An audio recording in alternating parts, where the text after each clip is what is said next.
Long before kingdoms were drawn on maps, before crowns were forged from gold and greed, the world was a canvas of extremes. To the south lay Solara, a land of relentless fire and blinding sun. But to the north lay Lunareth, the kingdom of eternal moonlight dot in Lunareth. The sky kissed the snow-capped mountains, and the air was always filled with the scent of pine and frost. It was a beautiful land, but it was a cruel one. In this kingdom, beauty was not measured by the kindness of one's heart, but by the brightness of one's skin. The people of Lunareth glowed with a faint, silvery light. The brighter you shone, the higher you stood in society. And if you were born without that glow, you were considered a shadow. In the heart of this frozen kingdom stood the Palace of Glaciers. And hidden within its tallest, coldest tower lived a girl whose name was rarely spoken aloud, Princess Aveline. She was the king's third and youngest daughter. Her sisters, Seraphina and Lyra, were blindingly beautiful. Their skin shimmered like crushed diamonds, and when they walked through the halls, courtiers bowed and shielded their eyes from the brilliance. But Aveline was different. Her skin was soft and pale, but it held no magic. It held no glow. In a world of light, she was invisible.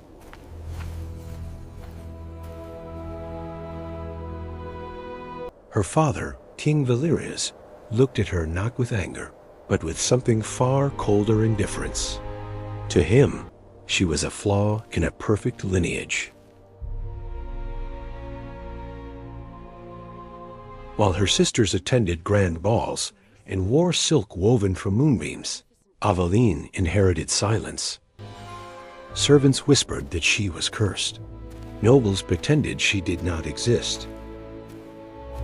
So Aveline found her refuge in books, reading stories of heroes who were loved for who they were, not how they looked. But her nights belonged to the sky. Every night, when the palace slept, Aveline climbed the spiral staircase to the open roof of the North Tower. The wind was sharp and cruel, but she did not care. She wrapped her cloak around herself and looked up at the endless stars. I wish I could join you among the stars. Sometimes I feel I am fading away. Why do you remain silent? The stars did not answer. They only shimmered in their distant silence. Until one night, the sky itself screamed. A streak of burning gold tore across the heavens, roaring like a wounded beast. It was not a shooting star. It was too wild, too close, too alive. It crashed into the whispering woods beyond the palace walls, shaking the ground and sending birds screaming into the darkness. 2 arms, everyone! 2 arms! What is that light in the woods? It's the impact! Sound the bells, we need reinforcements now! Aveline felt something else, something deeper. A pull in her chest, like an invisible thread tugging her forward. She grabbed her lantern, pulled her hood low, and ran dot she crossed the frozen lake, slipped past the distracted guards, and reached the edge of the ancient woods. Smoke curled into the sky. The snow had melted into a steaming crater, and there, in the center, lay a boy.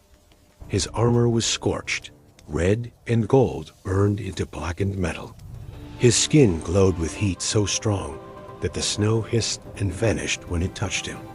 He was unconscious, breathing in shallow, painful gasps. She saw the crest of the sun on his torn cape. A Prince of Solara, a creature of fire in a kingdom of ice. The boy stirred. His eyes opened amber, glowing like a dying sun. He asked weakly, Am I dead? No, you fell from the sky. You are in Lunareth. He tried to move and cried out in pain. His leg was broken. His strength was fading. Leave me. Your people will kill me. I do not kill wounded things. With trembling hands and stubborn courage, she helped him to his feet and dragged him through the snow to an abandoned hunting lodge near the base of her tower. She wrapped his wounds. She brought him food. She hid the Prince of Fire in the heart of the Ice Kingdom. His name was Kael. That days became weeks. Kael healed slowly. At first, he was proud and sharp-tongued. I cannot tolerate this cold, Aveline. But Aveline was patient. She read to him. She listened to his stories of Solara, of golden cities and endless sunlight. And slowly, something between them began to change. One night, as a blizzard howled outside, they sat by the small fire in the lodge. "Why do you help me?" You are a princess. You could be in a palace, wearing a crown. Aveline looked at her hands, plain and unglowing. I am not a princess. I am a shadow. My father does not see me. My sisters laugh at me. I am nothing because I do not shine. Kael reached for her hand. His warmth wrapped around her cold fingers. They are blind. In Solara, the sun burns so bright that we forget to look at what keeps us grounded. But here, in the quiet, I see you. You do not need to glow. You have a light that warms more than any sun. Tears filled Aveline's eyes.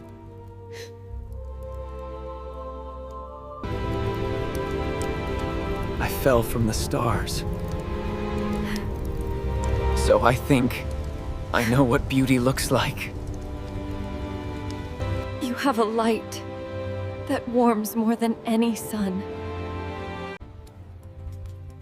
In that hidden lodge, in a world of ice and fire, a forbidden love was born.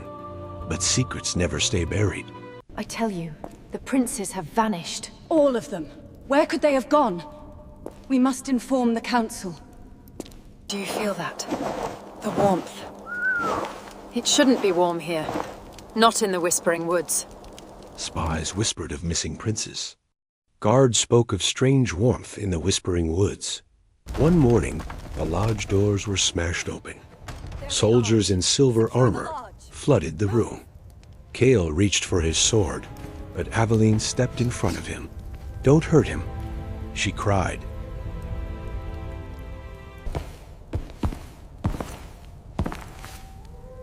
King Valerius entered, his face carved from ice. Take him to the dungeons, and lock my daughter in her tower. Kael was chained in enchanted shackles that drained his fire.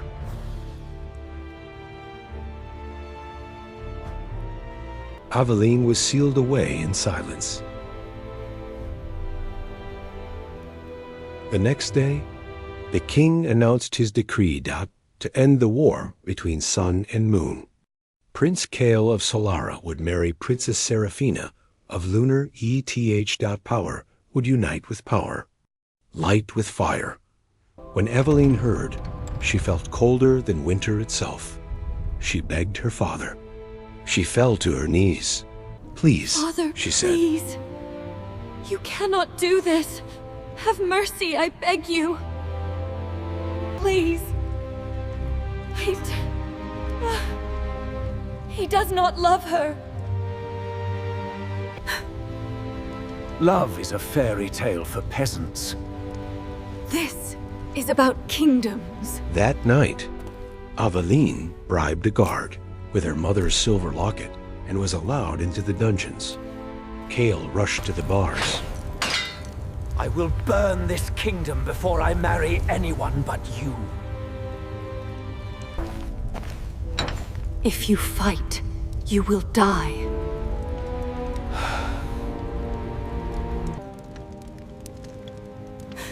if you die, there will be war. You must live. I have no life without you. Then carry me in your heart, and I will carry you in the stars. The wedding day arrived. The grand hall glowed with floating crystals and silver light. Nobles filled the room. Seraphina shone like a living star. Kael stood beside her. Aveline stood hidden behind a pillar in her simple gray dress. The priest raised his hands. Does anyone object? Silence. Then footsteps echoed. Aveline walked forward. I object. I object, she said. The king rose in fury. I spent my life in you shadows. You told me I was nothing because I did not shine. But I saved him. I healed him. I know his heart. The brightest stars are born in the deepest darkness. The king pointed at her. You are nothing but a broken girl. And the sky answered. The ceiling trembled. Darkness fell. Then the stars exploded into light. Stardust poured into the hall, swirling around Aveline. Her dress became a galaxy. Her hair glowed like the night sky. She shone not with moonlight, but with the power of the universe itself. Kael stepped away from Seraphina. He walked to Aveline and knelt. I was offered a princess of light, he said, but I choose the queen of the stars. The people knelt. That night, under falling stardust, Aveline and Kael were married beneath the open sky. Their love united sun and moon, fire and ice. And the world learned a new fairy tale, that the brightest light is not always the warmest. The strongest voice is not always the loudest. And that sometimes the most precious stars are the ones hidden in the shadows. the girl the stars hid, and the boy who fell from the sky to find her. This is the legend of Aveline and Kael, the girl the stars hid, the boy who fell from the sky to find her. Girl the stars hid.